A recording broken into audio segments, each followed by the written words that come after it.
Hello and welcome to another episode of A View from the Top. I'm Adrian Cropley.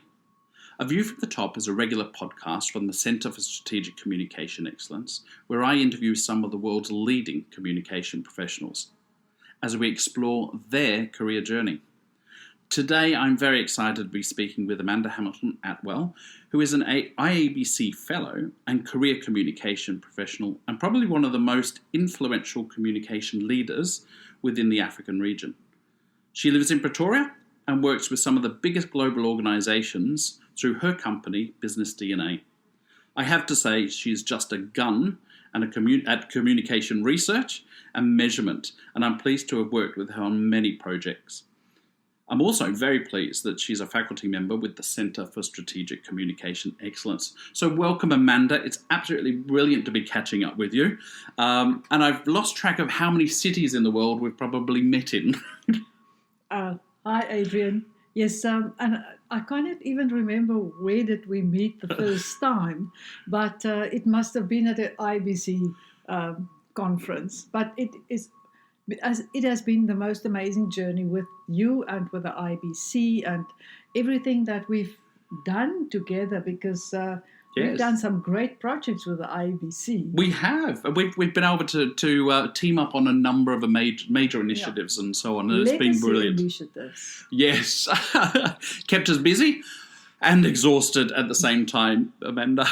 So I wanted to explore a little bit about your career. Where did it all start for you? And let's go back to the school days, which wasn't too long ago, but, what was it you studied? Did you wake up one morning and say, I want to be a communication professional? I grew up in a small town in South Africa, and proper goals studied three things. You either became a doctor if you were very clever, or a teacher, or a librarian. And then my sister, who was at university at that stage, came back and she said, there's a new program, journalism. And I thought, that sounds like a great idea. So I mentioned it to my career guidance teacher that I'm going to study journalism. And she was so shocked, because that was just one level above prostitution. But nevertheless, I went to university at that time, the Potchefstroom University, and I studied communication. I started off in journalism, and then in my second year, it was changed to communication science, and it was actually the first university in South Africa that presented a program in communication science. So we were the first group of students that graduated with communication science. And then my professor felt that you might have graduated in communication science, but if you have not worked as a journalist, you cannot be good in anything. So for us to get to graduate, we had to do 6 months practical training at a newspaper. And so lo and behold, I worked at a newspaper and I really enjoyed it. I didn't enjoy going to accidents or negative scenes, but I really enjoyed going to fashion parades and to theatre and to do, just to comment. Is this where you got your fashion sense, Amanda? Yes. That's why you always present so very well. So I enjoyed that, and that's where my career started. But I studied with a government grant. So after the 6 months, I had to go and work for the Department of Information, which was the better name for the propaganda arm of the government. Right.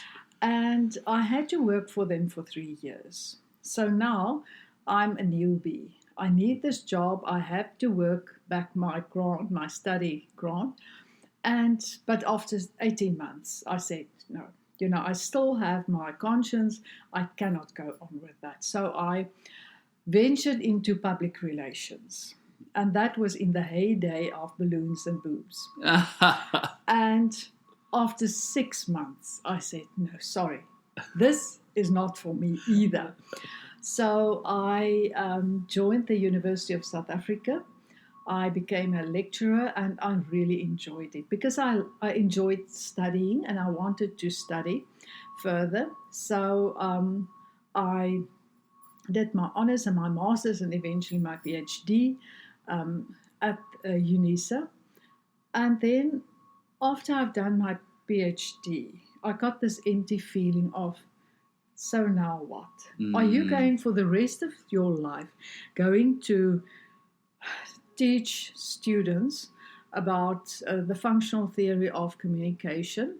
And I was a little bit disillusioned because I felt there must be a life out there. So I resigned and I joined the National Productivity Institute. Okay. And I worked there. I thought that I will work there for just 2 or 3 years because I just wanted to get my feel. How does it feel to work in a real business and not in academia? And I stayed for 15 years. And then I decided that there's a time to come and a time to go. And it was a good time to go. Good time to go.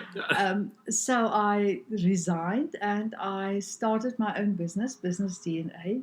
And that is where I am. That's where you got today. That is where I am today. What do you think, in terms of the jobs that you've done in your career, which one influenced you the most? And it's usually your positive influence. It's the one I really enjoyed that said, in my future, this is what I'm going to do because this job I'm doing right now has really resonated with me. The work that I did for the National Productivity Institute, because it was really about how communication makes an impact on the sustainability of an organization and how you measure the impact that communication can make on the sustainability of the organization.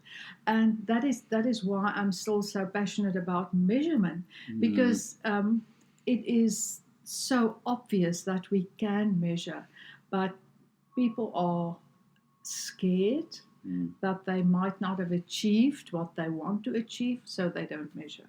Well, and it reminds me when I visited your hometown, Pretoria, and we were out of Johannesburg at a session we were running for Unilever. Yeah. And I remember you came along on the day that we were talking about measurement, because while I was in your town, there was no way known I wasn't going to invite Amanda Hamilton-Attwell, doctor, to come talk measurement at that time. So it was absolutely fabulous to have you there. And you have been a real influencer when it comes to measurement and particularly when it looks at research and how that informs communication and then how we measure that. And if I ever have any questions, I always come to you, Amanda. You know that. Thank you, Adrian. It's always a pleasure to help. But tell me a little bit about Business DNA, because you've taken your passion, your career, and you've turned it into your business. What is it that you do in Business DNA, and how do you help organisations? When I decided to start my business, I went out to lunch with a friend of mine, and he said to me, "Amanda, what are you going to do now?" So I said to him, "You know what I'm going to do? I'm going to go into the DNA of a business and find that chromosome that's defective and change that." And when I said that, because at that stage I didn't have a name, the moment I said that, I realized that is the name of my business, Business DNA. The bulk of our work is in research. So we do all kinds of communication research. We do just a channel analysis, but we will also do a full-scale communication audit. We will train communication professionals, and we will train first-line managers in communication, because that is one of the things that I feel is there's a major need, because we cannot take accountability for every message that goes out. We must empower people. And for me, what I often say to communication professionals is that our superpowers, we have 2 superpowers. The one is we know how to structure a message to influence a person. And if you don't believe me, just go back in Google Bell Pottinger and you see how messages can take a country, South Africa, to the verge of civil war. And we have our other superpower, is that we know how to distribute information, the channels that we use. And we can take accountability for that. But operational information is what drives organizations. And with our knowledge of communication, we need to be much more involved in empowering line managers to communicate. Yeah. Because if they are effective communicators, a lot of things will improve. And we must just make them our friends. Mm-hmm. And if they support you, it will just be a breeze. Yeah, it's not about getting into a confrontational situation with managers, isn't it? We are their friend, their ally, and we're supporting them. Yeah, because we want to empower them. If they need to learn a new skill, how to work a new piece of technology, they are trained to use the new piece of technology. Now, communication and the audience, the needs of the target groups, the people, the team members, change constantly.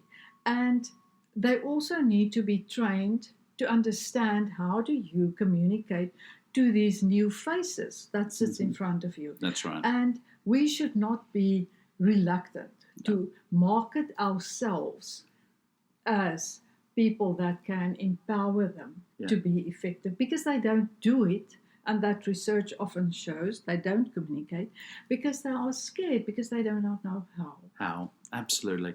So, given, and I'm going to ask you for your sage advice now because there's a lot of younger communication professionals that listen. What would be your one piece of advice you'd give an up-and-coming communication professional about what they should be doing in their career to really strengthen?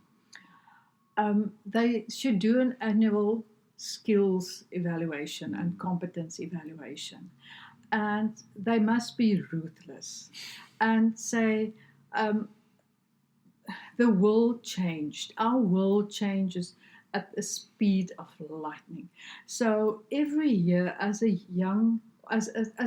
communication professional, you need to sit and say, well, what are the new things that I need to do? What are the new skills that I need to learn in the next 3 months, 6 months, 9 months, 12 months? And have a plan. Yeah. Because if you don't have a plan and if you don't set yourself deadlines, in 12 years' time, you will be as competent as you are today. And unfortunately, then you will be incompetent. Very good advice. And Amanda, I cannot thank you enough for catching up today. It's been great talking to you. So thank you very much. Pleasure, Adrian. It's always great talking to you. Excellent. And that's it for another episode of A View from the Top. We look forward to you listening in on our next episode coming up shortly. Thank you and goodbye.